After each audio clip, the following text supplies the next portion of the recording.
Hi everyone! I hope you're having a lovely day. I am Rebecca Silva, your real estate salesperson, and welcome to my YouTube channel.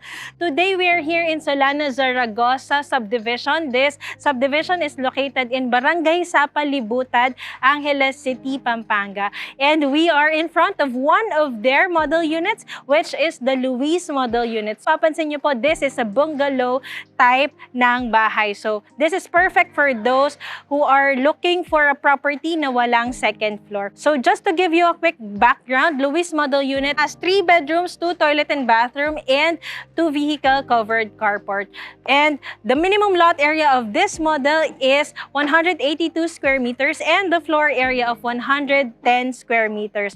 So huwag na natin patagalin, tara simulan na natin. So you may notice po dito talaga sa Solana, Zaragoza, yung mga bahay dito are inspired by Spanish architectural design. So, napansin niyo po dito sa Luis model, yung facade niya, gumamit sila din ng wall tile cladding, which is very nice kasi it lessens our maintenance expense kapag po ipapa-repaint natin in the long run yung ating mga bahay. So, yung part na may wall tile cladding, hindi nyo na kailangan ipa-repaint. Estimated 3 to 4 meters na setback sa harap. So, this is perfect sa mga gusto pong magtanim or gustong maglagay ng mga plants nila dito. And also, meron din silang 1.5 meters estimated dito po sa kanilang setback sa gilid. Di na natin lilibutin kasi this is a single attached unit. So, part po ng wall niya ay nag-share siya ng common firewall dun sa kapitbahay. Puntahan na natin itong covered carport nila. So dito, meron po tayong 2 vehicle covered carport. Kasya yung SUV, MPV, or pickup din ng mga sasakyan. Kasya din po yung mga sedan, no? So, meron po tayong door dito and another door. But this is our main door. Tara, pasokin natin yung loob. Bago ko po makalimutan na meron palang 2 electrical outlet dito. So kung gusto niyo pong mag-ayos or maglinis ng sasakyan, mag-car wash, pwede niyo pong dito isaksak. Tapos, i-mention ko na rin, meron silang doorstep dito around 5 to 7 inches yung height. And naka-tiles na din po. Yung kanilang door ay steel door at steel door jump lever type po yung door handle. Tara, pasok tayo. Sa pagpasok ko dito sa Luis model unit, napansin ko na very friendly talaga siya sa mga senior citizen or sa mga tao na gusto lang ng ground floor, walang second floor. Kasi mostly po ng mga model dito sa Solana, Zaragoza subdivision are 2-story building. So dito sa side na to, open concept pala po ang layout nitong Luis model unit. So dito kung saan ako nakatayo, ito yung inyong formal living area. Gumamit sila dito ng 3-seaters and another 2-seater dito. Meron din silang side table. And bago ko po pala makalimutan, this is a dress-up model. So, ibig sabihin, there are items here in this model house na hindi po included kapag turnover. I'll try to mention kung ano lamang po yung included upon turnover of this unit. Ang ating height from floor to ceiling, around 10 feet yung height. And yung ating flooring ay gumamit sila ng 60 by 60 centimeter dimension ceramic tiles and white painted po yung finished kapag ito turn over. So yung mga set, dining set, sala set, sa mga bedrooms, bed frames, hindi po kasama yung mga items po na yon. So dito sa side na to, nandito po yung inyong massive window. Gumamit sila ng 2 panel. Actually, this is 4 panels dalawang side ng window. So para siyang dalawang sliding glass window na yan. Meron na rin po siyang screen. Very big siya sa personal. Tapos, dito po sa side na to, meron din silang mga nakaabang po na electrical outlet para sa air conditioning purposes. And meron din po ditong dalawa silang window na 2-panel sliding glass window yung gamit. And meron din pong 2 electrical outlet on that side and another 2 electrical outlet on that side. Dito naman sa part na to, nandito yung kanilang dining area. Kasya yung 6-seaters dining set dito po sa part na to. So, good din siya. Pero siguro kung 4 lang kayo or 2 lang kayo, it would be best kung doon na rin yung dining set nyo para malawak yung inyong sala or yung living area nyo. So, punta na tayo dito sa kanilang kitchen. So, meron silang turnover na ganito. This is movable po, no? So, para siyang U-shape, pero parang L-shape lang yung main kitchen niya. So, gumamit sila dito ng tiles na glossy po. Pare-parehas lang yung itsura ng mga tiles na ginamit nila sa lahat ng models. And meron din po ditong single stainless steel sink with faucet. Ang maganda dito, meron silang window dito na which serve as our air vent dito sa kitchen.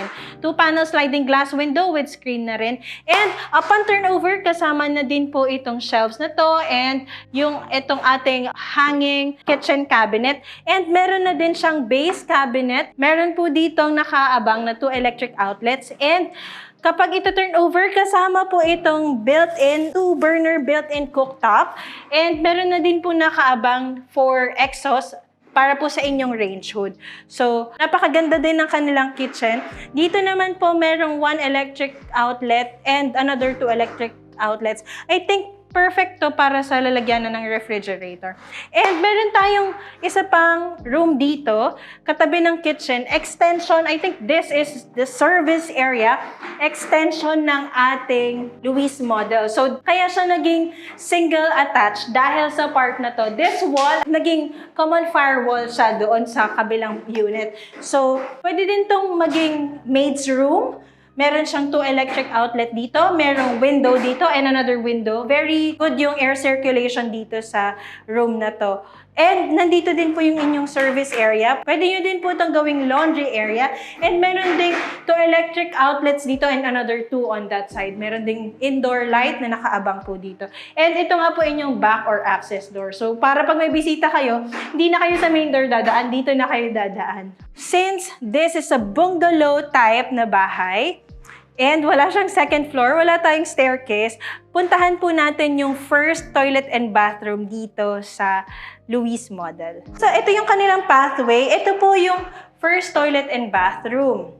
So, upon turnover, gumamit pala sila dito ng wood flash door and steel door jamb and doorknob yung kanilang door handle. And upon turnover, kasama po itong wall hang lavatory, water closet, soap holder, and tissue holder on this side. Meron din silang naka-install na shower and faucet. Meron din silang awning type window dito which serve as our air vent dito sa toilet and bathroom. Meron din pong both drain dito sa shower area and another drain dito sa toilet area. And puntahan natin yung first bedroom dito sa Luis model unit. So, meron silang 3 bedrooms. So, dito yung first bedroom. I think ito yung pinakamaliit na bedroom. Gumamit po sila dito ng very nice yung design ng mga doors dito sa Solana Zaragoza. Tapos, doorknob yung kanilang door handle and steel door jamb. Tapos, dito po, ang estimated height ng mga rooms ay 10 feet din. Meron ditong window. Hindi siya mainit, no? Tapos, meron ding nakaabang na electric outlet para sa air conditioning purposes. 2 electrical outlets dito and another 2 electric outlets dito. Kasya po yung single size na bed. Tapos, pwede pa kayo magpalagay ng cabinet on this area. Puntahan natin yung bedroom number 2. So, katabi lang ng bedroom number 1, yung bedroom number 2. This is the second largest na bedroom. So, largest kasi natin is yung master bedroom. So, kasya dito yung double size na bed frame. Magpalagay ka pa dito ng cabinet. Kasyang-kasya. So, mention ko lang po yung kanilang electric outlet for air conditioning unit nandito and 2 electrical outlets doon and another 2 electrical outlets dito. Tapos, meron din siyang window dito sa side na to. And last but not the least, check natin yung master bedroom. So, dito sa kanilang master bedroom, napakalawak ng kanilang master bedroom. Meron siyang setback dito sa side na to. Pwede nyo din kayo magpalagay ng built-in cabinet dito. So, hindi po included itong bed frame and yung cabinet na yan. Pero, meron po ditong 2-panel sliding glass window na with screen and another window dito. Tilt and turn windows dito sa side na to. Tapos, ang ganda dito sa bedroom na to, na ang presko niya. Tapos, yung ginamit nilang bed frame, gumamit sila ng double size bed frame. Kasya pa hanggang king size na bed frame. Mayroong mga electrical outlets dito, 2 electric outlets doon, and another 2 electrical outlets dito. Tapos, I'm looking for, ito pala yung electrical outlet for air conditioning purposes. And syempre, this is a master bedroom. Meron siyang sariling toilet and bathroom. Ito po yung kanilang ensuite bathroom. So, upon turnover, this is a wood flash door, doorknob, and steel door jamb. So, nandito yung switch. Mapapansin nyo kaagad na meron ditong 2 electrical outlets. Tapos kapag ito turn over, kasama tong pedestal, lavatory, water closet. Ang ganda ng water closet na ginamit nila. And tissue holder, soap holder, and telephone type na shower with faucet. And mga nasa 5 feet and 3 inches kasi 5'3" ako. So, 5 feet yung, approximately 5 feet yung kanyang wall tile cladding dito sa shower area. Merong drain yung shower area and meron ding drain yung ating toilet area. So, yun po yung ating Lewis Model Unit. I think na-mention ko na lahat ng part dito sa Lewis Model Unit. Balik po tayo ulit sa fasad. So before po tayo matapos dito sa full house tour natin sa Lewis Model, I would like to mention that this is a perfect place para po sa mga naghahanap ng bungalow style ng bahay. And also, I would like to mention some advantages of owning a property here in Solana, Zaragoza Subdivision. This is very near sa Marquee Doctor Medical Center. Malapit din ito sa Marquee Mall, sa Angeles City Municipal Hall, and malapit din po ito sa North Luzon Expressway Angeles Exit, Clark International Airport, and Angeles University Foundation. Also, this subdivision has amenities such as parks and playground para po sa inyong mga kids, basketball court, jogging path. They have 24-hour CCTV security dito po sa buong subdivision. If you are interested, you can check the sample price computation in the description box of this video. And please don't hesitate to message me sa aking Facebook account. You can also reach me sa aking Viber, WhatsApp, Telegram. Gamit yung mga numbers na nakikita niyo po sa screen. And also, pwede niyo din po akong directly tawagan sa aking mga phone numbers. And maraming salamat po sa panonood ng aking full house tour ng Lewis Model Unit. Once again, I am Rebecca Narbay Silva, your real estate salesperson. Have a nice day, everyone!